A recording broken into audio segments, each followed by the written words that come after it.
Going on, guys? Welcome back. Do you remember life in the 90s? Life in the mid-90s, the late 90s, the early 2000s? You remember life in 2005?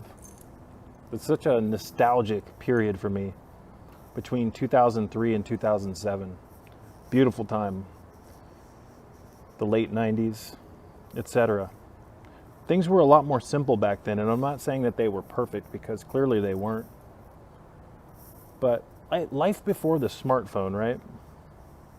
Like I was alive when the first smartphone was invented. I remember when the first iPhone came out and how it changed everything. And I've seen such a drastic decline in mental health since smartphones became so commonplace. I remember when the first iPhone came out, correct me if I'm wrong, but I'm pretty sure it was remarkably expensive. A lot of people had them, but it wasn't like as widespread as they are now. Nowadays, I see like 10-year-olds with iPhones. I'm thinking, Jesus Christ, that is a remarkably potent device that you've given your child. A literal gateway to a lot of bad things if it isn't supervised. So, I'm not trying to sound like a hypocrite because I use one of these smartphones all the time. To me, this iPhone's like a mobile office. It's how I produce a lot of my content and stay in contact with you guys.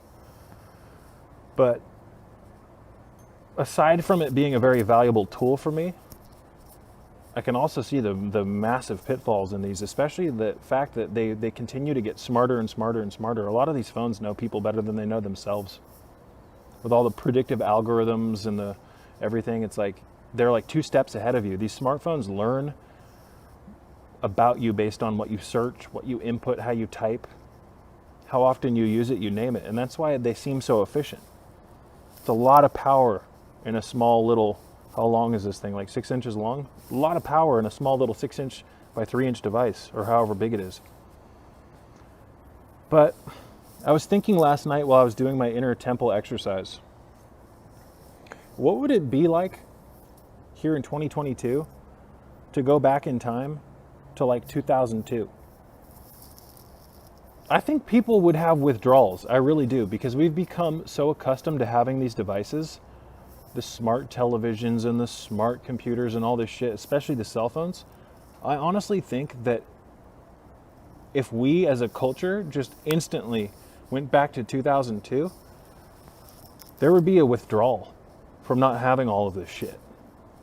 Imagine going back to 1999. But here's the thing. Even though people would get agitated and flustered and be like, where's my fucking iPhone? I don't have my iPhone. We're back in 1999 or 2002. Give it about a month and everything would just work better, I think. Life was better back in 2002. Life was better in 1999 or throughout the 90s. The 90s were a beautiful time, you guys. I'm so thankful looking back in hindsight that I grew up without a fucking iPhone.